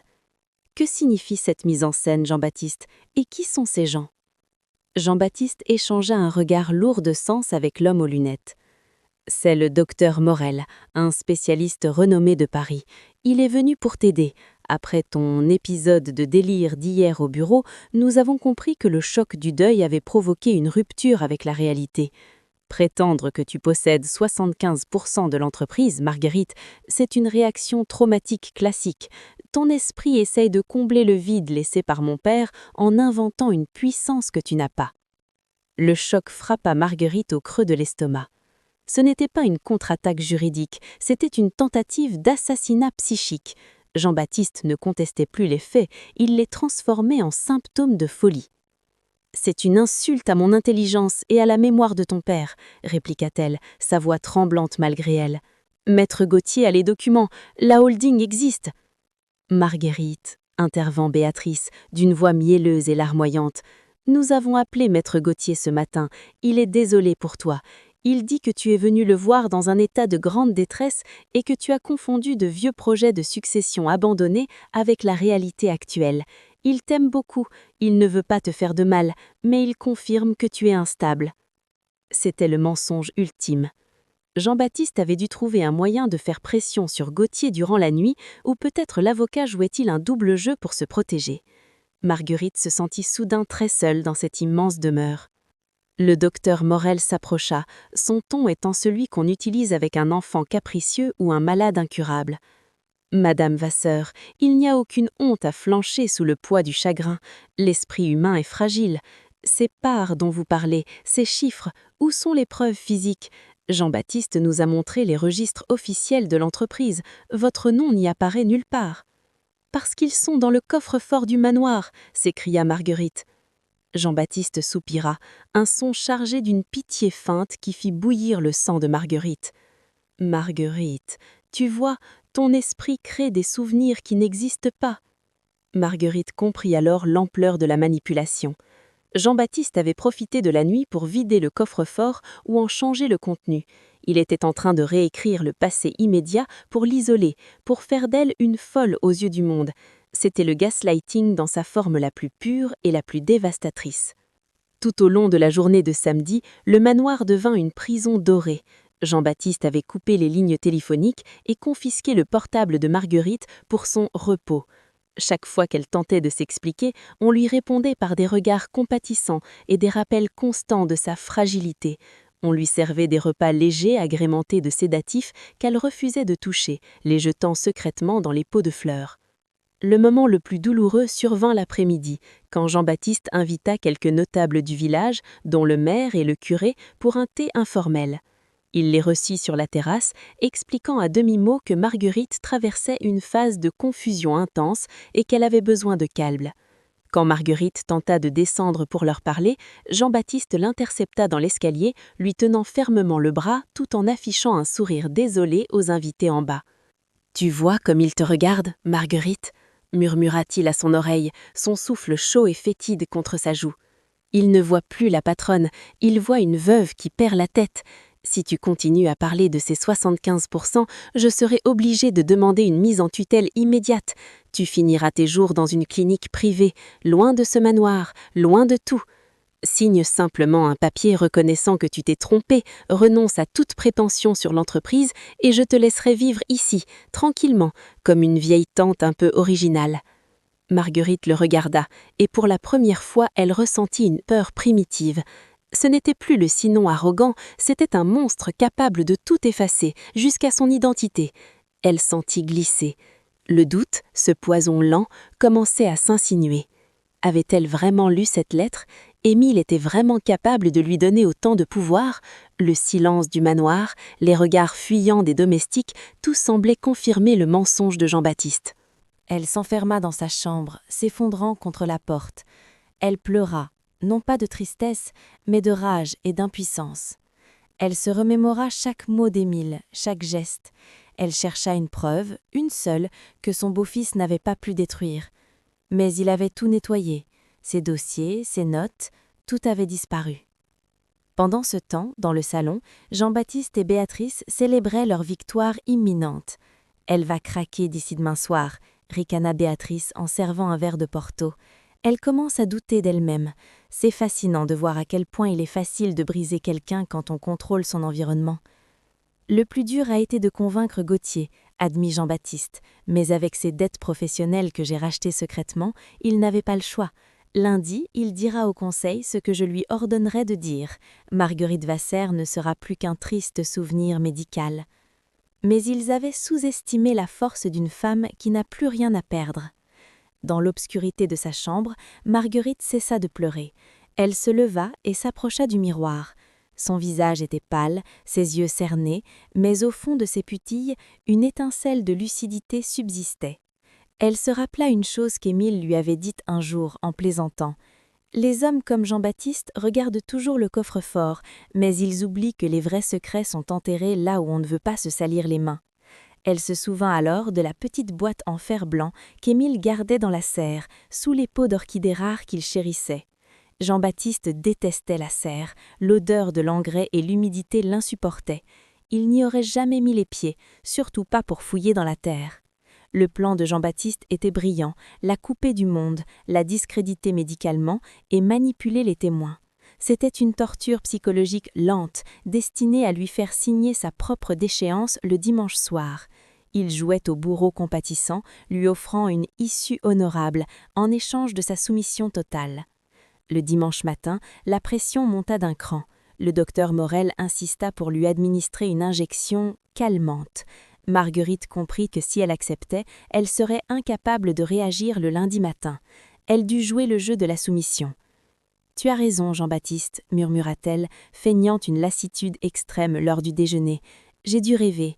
Tout ce stress, j'ai peut-être tout inventé. » Jean-Baptiste exulta, son regard s'illumina d'un triomphe sauvage. « C'est bien, Marguerite. Tu vois, la réalité est bien plus simple. Demain, devant le conseil, tu diras simplement que tu te retires pour des raisons de santé, et tout ira bien. » Béatrice lui caressa la main avec une hypocrisie qui lui donna la nausée. « On s'occupera bien de toi, Marguerite. On va refaire ta chambre, mettre des couleurs plus joyeuses. Tu seras notre petite protégée. » Marguerite baissa la tête, cachant l'éclair de détermination qui venait de traverser son regard. Elle avait accepté d'être la victime pour mieux préparer sa fuite. Le gaslighting l'avait blessée, l'avait isolée, mais il n'avait pas réussi à éteindre la flamme de la vérité. Cette nuit-là, le dimanche, le manoir était plongé dans un sommeil lourd, celui de ceux qui se croient victorieux. Marguerite se glissa hors de son lit, elle n'utilisa pas la porte car elle savait que l'infirmière somnolait dans un couloir. Elle passa par la fenêtre de la salle de bain, descendant le long du lierre robuste qu'elle connaissait par cœur. Elle traversa le parc dans l'ombre, évitant les faisceaux de projecteurs que Jean-Baptiste avait fait installer. Elle atteignit la serre. L'air y était chaud et étouffant, saturé par l'odeur des fleurs nocturnes. Elle se dirigea vers le fond, là où les orchidées d'Émile semblaient monter la garde. Elle creusa la terre humide à main nœud, ses ongles s'enfonçant dans le terreau noir. Ses doigts heurtèrent quelque chose de dur. Elle déterra la boîte en fer blanc. À l'intérieur, enveloppés dans du plastique imperméable, se trouvaient les doubles originaux des actes de la holding La Source, ainsi qu'un enregistrement audio d'Émile, daté du jour de sa mort. Elle serra la boîte contre sa poitrine. Elle n'était pas folle, elle n'était pas un parasite, elle était la gardienne de la volonté d'un homme juste. Elle resta là, dans l'obscurité de la serre, écoutant le bruit du vent dans les arbres. Jean-Baptiste pensait l'avoir brisé par le doute, mais il lui avait seulement donné la force de le détruire. Elle ne retourna pas dans sa chambre, elle se cacha dans la vieille grange, attendant l'aube du lundi. Elle savait que le matin venu, Jean-Baptiste constaterait sa disparition et paniquerait, mais il serait trop tard. Le conseil d'administration se réunissait à 9 heures. Le chapitre 6 s'achevait sur cette image de Marguerite, couverte de terre et de larmes, mais habitée d'une certitude d'acier. Le poison du doute avait été évacué, la manipulation avait échoué. Jean-Baptiste voulait la faire passer pour folle aux yeux du monde. Il allait lui montrer que la vérité est la plus terrible des démences pour celui qui a bâti son empire sur le mensonge. Le dimanche soir touchait à sa fin. Le titre Nadir approchait. Mais Marguerite n'était plus au fond du trou. Elle était dans l'ombre, prête à bondir. Le lundi n'allait pas être intéressant, il allait être apocalyptique pour les imposteurs du manoir des Chênes. La grange de la Borderie, située à l'extrémité nord du domaine, était un vestige d'un autre siècle. Ses murs de pierre sèche, mangés par le lichen et la mousse, laissaient filtrer un air glacial qui semblait venir directement des entrailles de la terre. Marguerite était prostrée dans un coin, assise sur un tas de paille humide qui sentait la poussière et l'oubli. Ses mains, autrefois si soignées, étaient noires de terre, ses ongles cassés par les fouilles désespérées dans la serre. Sa robe de soie noire, symbole de sa dignité de veuve, était déchirée à l'ourlet et tachée de boue. Elle tremblait, non pas seulement de froid, mais d'un épuisement qui allait au-delà du physique. C'était l'épuisement d'une âme que l'on a tenté d'effacer. Le silence de la nuit n'était interrompu que par le sifflement du vent s'engouffrant sous la toiture de tuiles romaines et le cri lointain d'une chouette effraie. Dans l'obscurité, Marguerite serrait contre son cœur la boîte en fer blanc. C'était tout ce qui lui restait. Tout son empire, toute sa vie avec Émile, se résumait désormais à quelques feuilles de papier et une vieille boîte de biscuits rouillés. C'était là son point de rupture, son point zéro.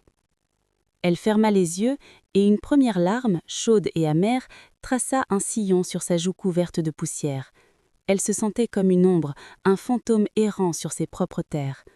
Les mots de Jean-Baptiste résonnaient dans sa tête avec la persistance d'un bourdonnement d'insectes. Parasite, usurpatrice, folle. Elle se demanda un instant si elle n'était pas réellement en train de perdre la raison. Peut-être que le deuil l'avait effectivement brisée, peut-être que cette boîte ne contenait que du vent et que tout cela n'était qu'un rêve fiévreux. « Émile » murmura-t-elle dans le vide, sa voix n'étant plus qu'un souffle écaillé. « Pourquoi m'as-tu laissée avec ce fardeau ? Pourquoi ne m'as-tu pas emportée avec toi ?» Elle se remémora leur début. Elle n'était alors qu'une jeune femme discrète, issue d'une famille modeste du village voisin, quand Émile, déjà veuf et puissant, l'avait remarquée. Il n'avait pas cherché une femme trophée, contrairement à ce que pensait Jean-Baptiste. Il avait cherché un port, une intelligence capable de comprendre la rudesse de cette terre et la complexité des hommes qui la travaillaient.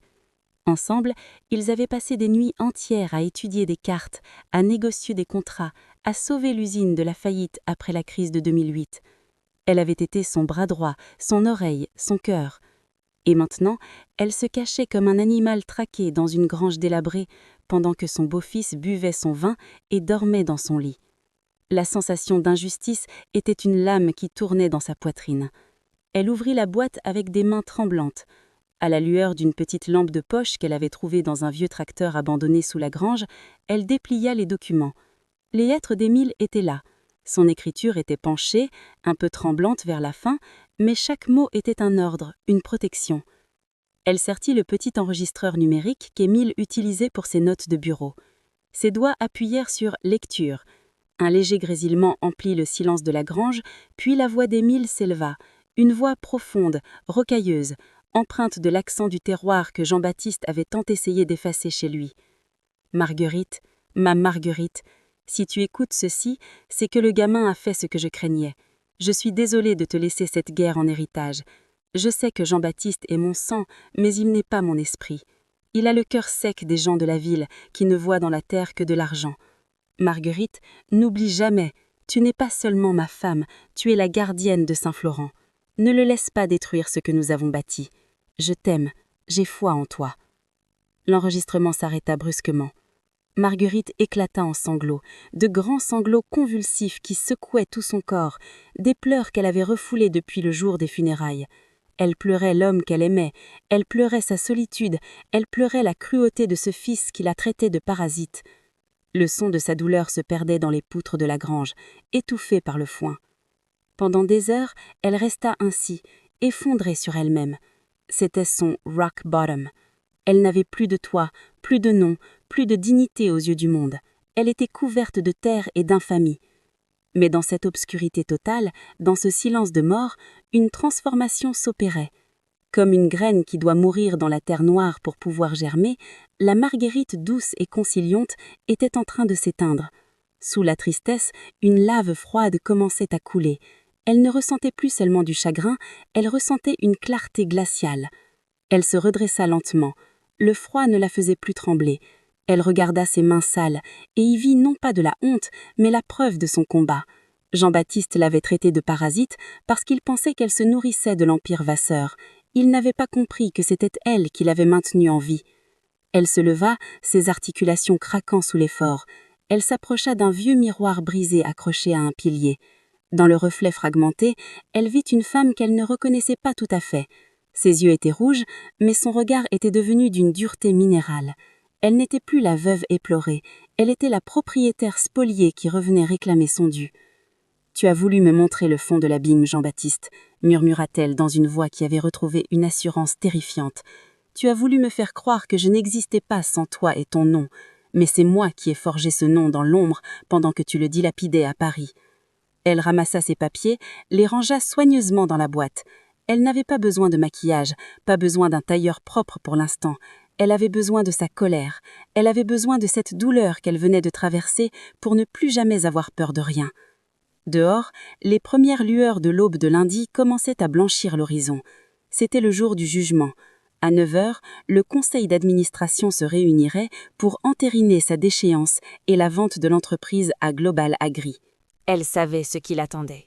Jean-Baptiste allait probablement appeler la police, prétendre qu'elle s'était échappée de sa surveillance médicale. Il allait essayer de l'humilier une dernière fois devant tout le village. Mais elle avait le testament, elle avait les preuves des détournements de fonds, et surtout, elle avait cette voix d'Émile qui résonnait encore dans ses oreilles. Elle sortit de la grange. L'air du matin était piquant, revitalisant. Elle marcha à travers les champs de blé d'hiver, ses pas s'enfonçant dans la terre grasse. Elle ne se cachait plus. Elle marchait vers le manoir, non pas comme une fugitive, mais comme une conquérante. Elle passa devant le vieux cimetière où reposait Émile. Elle s'arrêta un court instant, posa sa main sur la grille en fer forgé. « Regarde bien, Émile.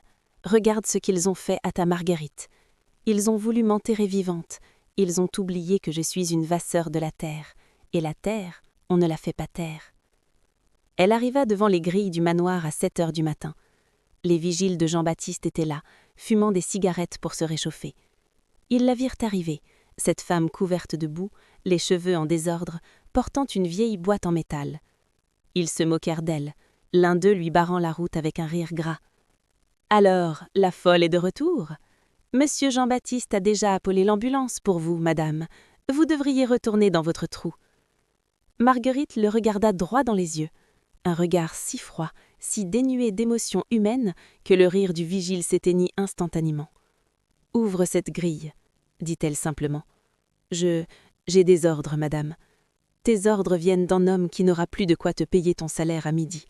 Ouvre cette grille, ou je te ferai poursuivre pour séquestration et entrave à la gestion d'une entreprise nationale. Choisis ton camp, maintenant. » L'homme, intimidé par cette autorité soudaine et presque surnaturelle qui émanait de cette femme en loques, recula et appuya sur le bouton d'ouverture. Marguerite franchit le seuil. Elle ne se dirigea pas vers la porte principale. Elle alla vers le garage, monta dans la vieille Jeep qu'Émile utilisait pour inspecter les usines. Elle trouva les clés sous le siège, comme toujours. Le moteur rugit, un son puissant qui sembla réveiller tout le domaine. Elle ne chercha pas à se changer. Elle voulait qu'il voie. Elle voulait que les actionnaires voient la boue sur sa robe. Elle voulait que Jean-Baptiste voie les stigmates de la nuit qu'il lui avait fait passer. Elle voulait que sa douleur soit visible, parce qu'elle était devenue son arme. Elle quitta le domaine en trombe, se dirigeant vers le siège de l'entreprise. En chemin, elle vit les ouvriers qui arrivaient pour leur service. Ils s'arrêtaient, stupéfaits, en voyant la Jeep passer avec Marguerite au volant, son visage de marbre fixé sur la route. Elle se sentait légère. Le rock bottom était derrière elle. Elle avait touché le fond. Elle avait pleuré toutes les larmes de son corps. Elle avait été humiliée plus qu'aucune femme ne devrait l'être. Elle n'avait plus rien à perdre, et c'est ce qui la rendait invincible. Le chapitre 7 s'achevait sur le vrombissement de la Jeep s'approchant des bureaux de la direction. Marguerite Vasseur, la parasite, arrivait pour son dernier acte. Elle n'était plus une victime, elle était la tempête que Jean-Baptiste avait lui-même invoquée. Dans son esprit, une seule phrase tournait en boucle, comme un mantra. Le lundi va être très, très intéressant. Le siège social de Vasseur et Fils ressemblait ce lundi matin à une forteresse de verre et d'acier, insensible aux drames humains qui se jouaient sous son toit. Dans la grande salle du conseil, située au dernier étage avec une vue panoramique sur la vallée de la Meuse, l'atmosphère était étouffante. La climatisation tournait à plein régime, mais elle ne parvenait pas à dissiper l'odeur de sueur froide et d'ambition rance qui flottait dans la pièce. Jean-Baptiste Vasseur trônait en bout de table, arborant costume 3 pièces d'un bleu nuit impeccable. Ses cheveux étaient gominés, son visage reposé, l'image même de la réussite héritée. À sa droite, Béatrice, vêtue d'un ensemble crâme trop coûteux pour la circonstance, affichait un sourire de prédatrice satisfaite. Autour de la table, 6 actionnaires minoritaires et les représentants du groupe Global Agri attendaient, stylo à la main, prêts à dépecer l'empire d'Émile. « Messieurs, » commença Jean-Baptiste d'une voix dont il voulait masquer le tremblement d'excitation, « nous sommes réunis pour clore un chapitre et en ouvrir un nouveau. Ma belle-mère, Madame Marguerite Vasseur, pour des raisons de santé mentale que nous déplorons tous, se retirait de toute gestion. Maître Gauthier, ici présent, va attester de ma pleine autorité. » Maître Gauthier, assis à l'autre extrémité, évitait de lever les yeux de ses dossiers. Il semblait avoir vieilli de 10 ans en un week-end. Ses mains tremblaient légèrement.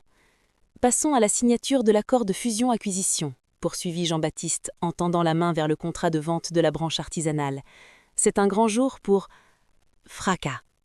La double porte de la salle du conseil vola en éclats, heurtant les butoirs de bronze avec une violence qui fit sursauter l'assemblée. Le silence qui suivit fut plus lourd qu'une explosion. Marguerite Vasseur entra. Le choc visuel fut total. Elle n'était pas la veuve élégante de la semaine dernière, ni la femme fragile que Jean-Baptiste avait tenté de briser. Elle était une apparition de cauchemar et de vengeance. Sa robe noire était lacérée, couverte de terre sèche et de taches de graisse. Ses cheveux, emmêlés, encadraient un visage pâle où brillaient 2 yeux d'un noir de jais, brûlant d'une rage froide. Ses mains étaient noires de terre, ses ongles brisés, mais sa démarche était celle d'une reine marchant vers son trône. « Le grand jour devra attendre, Jean-Baptiste, » dit-elle.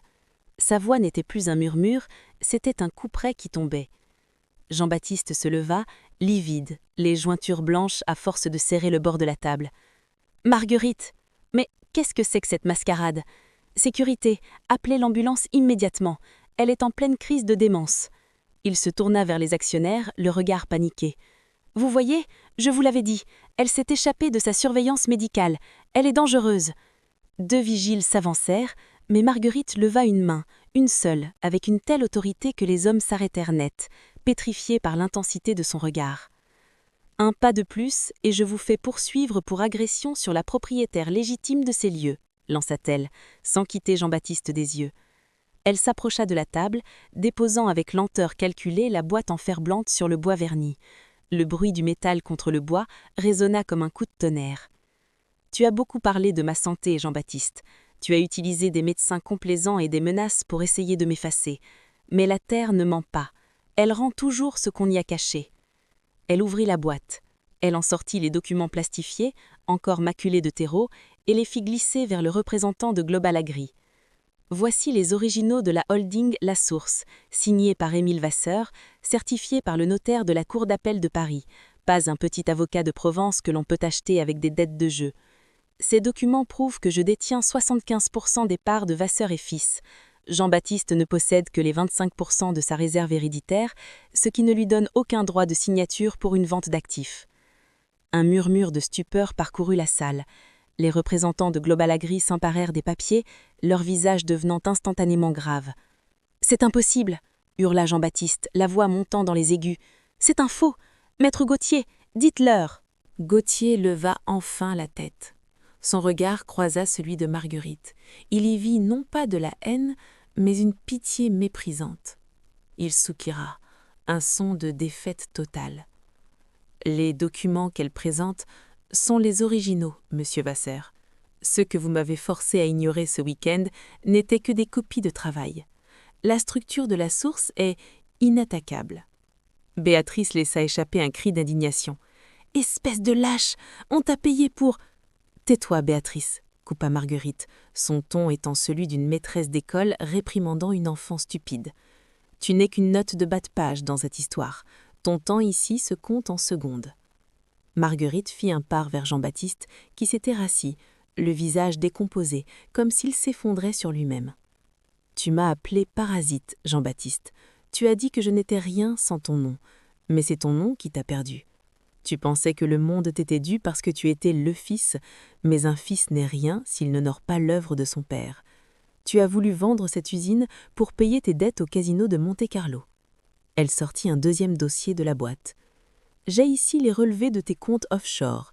Tu as détourné 2 millions d'euros des fonds de pension des ouvriers ces 3 derniers jours pour tenter de couvrir tes pertes avant que la vente ne soit conclue.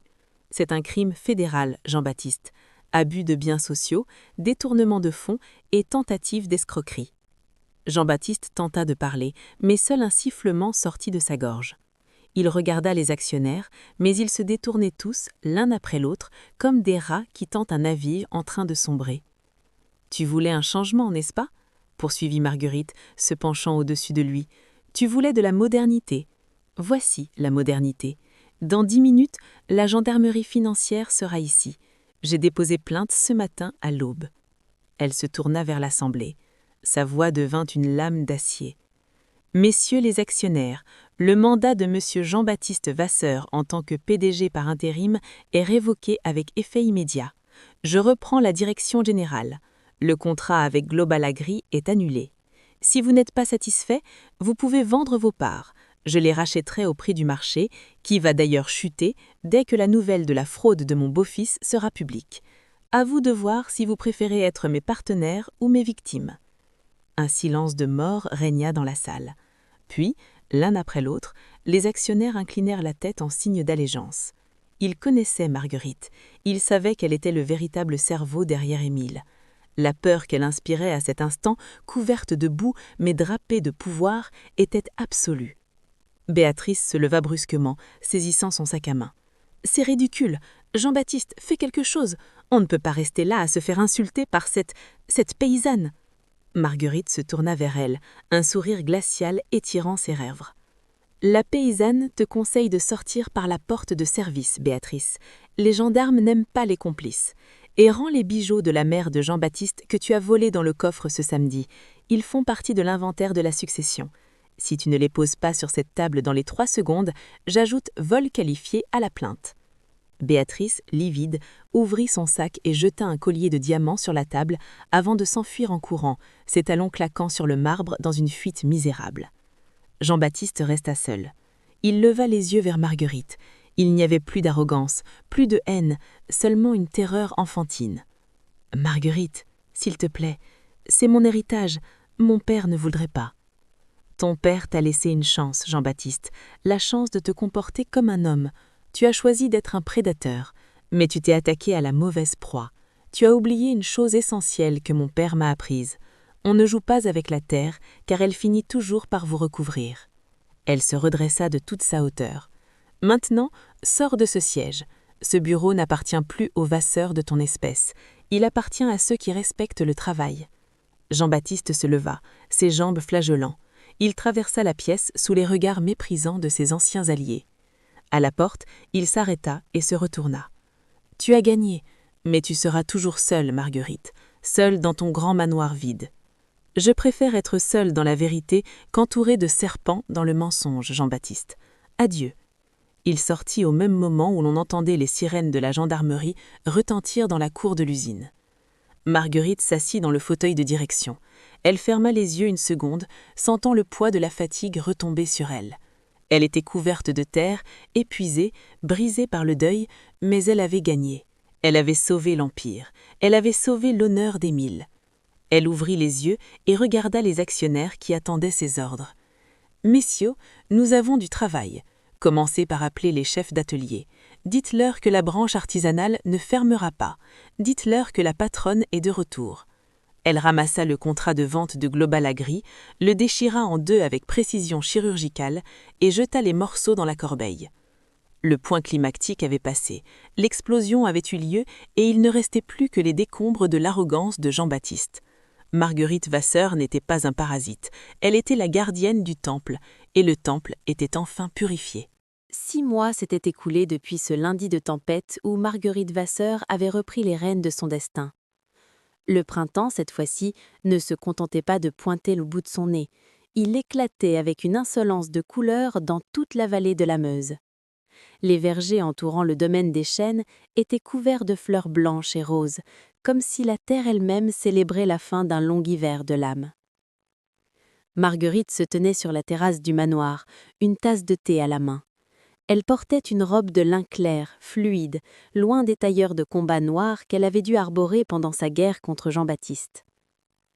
Ses cheveux étaient relevés dans un chignon souple et son visage, bien que toujours marqué par la sagesse de l'expérience, avait retrouvé une sérénité que personne ne pensait revoir. La maison avait été purifiée. Dès son retour au pouvoir, elle avait fait retirer chaque meuble moderne et criard que Béatrice avait tenté d'imposer. Les boiseries de chêne avaient été cirées, les rideaux de velours lourd remplacés par du lin fin qui laissait entrer la lumière. Le manoir ne sentait plus le cigare et l'ambition, mais la cire d'abeille et les fleurs du jardin. Le téléphone sur la table en fer forgé vibra. C'était un message de son nouvel avocat. Verdict confirmé pour Jean-Baptiste Vasseur. 5 ans de prison, dont 3 fermes, pour détournement de fonds et abus de biens sociaux. La demande de libération conditionnelle a été rejetée. Béatrice, quant à elle, a été localisée à Dubaï avec un autre héritier, mais elle est officiellement bannie de tout contact avec le groupe Vasseur, sous peine de poursuite pour recel. Marguerite posa le téléphone sans une once de joie malveillante. Elle ne ressentait que du soulagement. Jean-Baptiste était là où ses propres choix l'avaient conduit. Il avait voulu jouer avec les vies de 300 ouvriers comme s'il s'agissait de jetons de casino. Il devait maintenant apprendre la valeur du temps et du silence entre 4 murs gris. Elle se rappela sa dernière visite au parloir, 2 mois plus tôt. Jean-Baptiste, dépouillé de son costume de créateur, portait l'uniforme orange des détenus. Il l'avait regardée avec une haine encore vive, l'appelant une dernière fois la parasite. « Tu as tout pris, Marguerite, l'argent, l'usine, le nom. Tu n'es qu'une voleuse d'héritage, avait-il craché. Elle lui avait répondu d'une voix douce, presque triste. Je n'ai rien pris, Jean-Baptiste. J'ai seulement empêché que tu ne tout détruises. Ton père ne t'a pas déshérité, il t'a protégé de toi-même en me confiant les clés. Un jour, peut-être, tu comprendras que le véritable héritage n'est pas ce qu'on possède, mais ce qu'on préserve. Elle n'était jamais revenue. Marguerite finit son thé et descendit vers l'usine. Elle n'utilisait plus la Jeep d'Émile, mais sa propre voiture, signe qu'elle n'était plus seulement la veuve de, mais la présidente à part entière. En arrivant au siège, l'accueil fut radicalement différent de celui de l'automne dernier. Les ouvriers qu'elle croisait ne baissaient plus les yeux, ils lui souriaient. Certains l'appelaient Madame Marguerite, avec une affection sincère.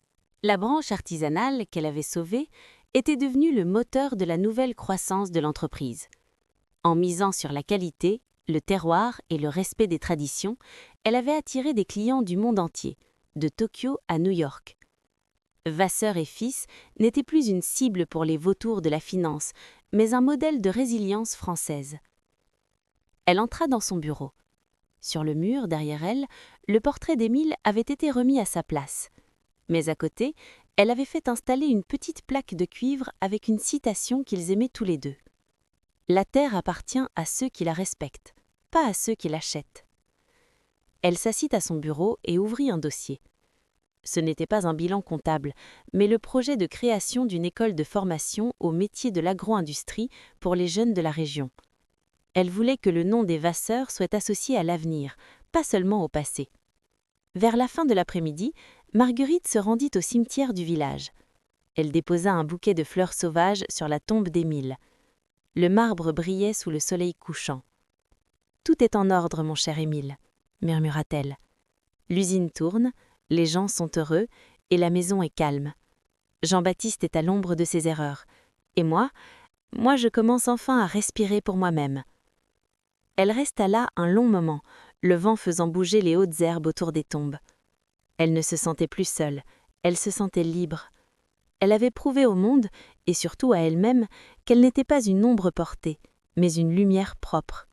Elle n'avait pas été le parasite de la famille Vasseur, elle en avait été la racine nourricière. En quittant le cimetière, elle croisa le vieux Morel, l'ancien chef d'atelier qui l'avait aidé durant sa nuit de détresse. Il s'arrêta et retira sa casquette. « Belle soirée, Madame la Présidente. On vit au village que vous allez lancer l'école de formation ? » « C'est vrai, Morel, on ne peut pas diriger une terre sans préparer ceux qui la sèmeront demain. » « Vous ressemblez à Monsieur Émile, Madame, non pas par le visage, mais par la force. Il serait fier, très fier. » Marguerite lui adressa un sourire radieux, le premier sourire qui atteignait vraiment ses yeux depuis des années. « Merci, Morel, mais je crois qu'il serait surtout fier de voir que la petite paysanne, comme certains m'appelaient, a su garder la tête haute quand le vent a tourné. » Elle remonta dans sa voiture et prit la route du manoir. En passant devant les grilles, elle ne vit plus une forteresse à défendre, mais un foyer à faire vivre. Le lundi noir était loin derrière. Chaque jour, désormais, était une page blanche qu'elle écrivait avec l'encre de sa propre volonté. Le soleil disparut derrière les collines, embrasant le ciel d'une dernière lueur dorée. Marguerite Vasseur entra chez elle, ferma la porte sur le passé et s'avança vers la lumière du salon. L'histoire de la veuve parasite était terminée, celle de la reine de la Meuse ne faisait que commencer. Une nouvelle vie, un nouveau nom porté avec une fierté conquise de haute lutte. Marguerite n'avait plus besoin de prouver sa place. Elle était la terre, elle était les murs, elle était l'avenir. Et personne, plus jamais, n'oserait la licencier de son propre destin.